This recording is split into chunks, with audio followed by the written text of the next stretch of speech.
Alam nyo, hindi pa pinapanganak si Veronica. Veronica is 21 years old. So, nurse ako eh. Tapos ako ng nursing dito sa Pilipinas. Gusto ko sumubok sa Amerika. So, nagpunta ako doon. Challenge ko yung board exam, nursing licensure board exam ng nursing doon sa Amerika. Tapos, ano ba nangyari? Doon, wala akong matirahan. Doon ako pinatira nila pastor sa bahay nila. Ang ginawa ko doon, mag-review lang, aral ng aral. Sabi ko, kasi pag hindi ako nag-aral, hindi ko ito maipasamahal ang bayad. So, aral na ako ng aral, doon ako nag-aral. Alam mo, doon ko na-experience, alas 4 ng madaling araw, gising na sila, nagpe-praise and worship na sila. Tapos, bago matulog sa gabi, mga after dinner, ganun din, nagba-Bible reading, tapos praise and worship.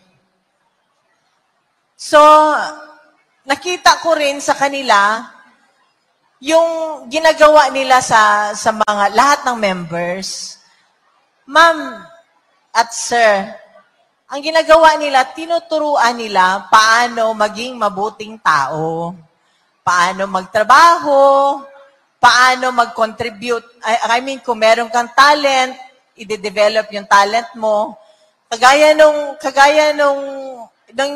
nandun sa yung nandun sa Hague, si Anton, saka ko lang nalaman, hindi pala yun siya reporter or newscaster.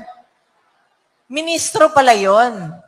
Kaya yun nung nandun ako, sabi ko, hindi kailangan every time before mag-start yung gathering namin, gusto ko may prayer. So sabi ko kay Anton, hanap ka na ng kahit sino ang mag-lead. Tapos siya ang nag-lead. Surprise ako dun sa first month anniversary, April 11, diba, nandun, may maraming mga Pilipino doon.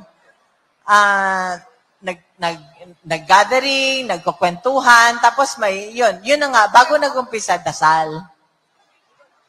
So, yan ang ko, walang kriminal sa grupo ng KOJC. Walang kriminal dyan. Tinuturuan lahat magtrabaho, tsaka Bible-based yan. Nag-aaral yan sila ng Biblia.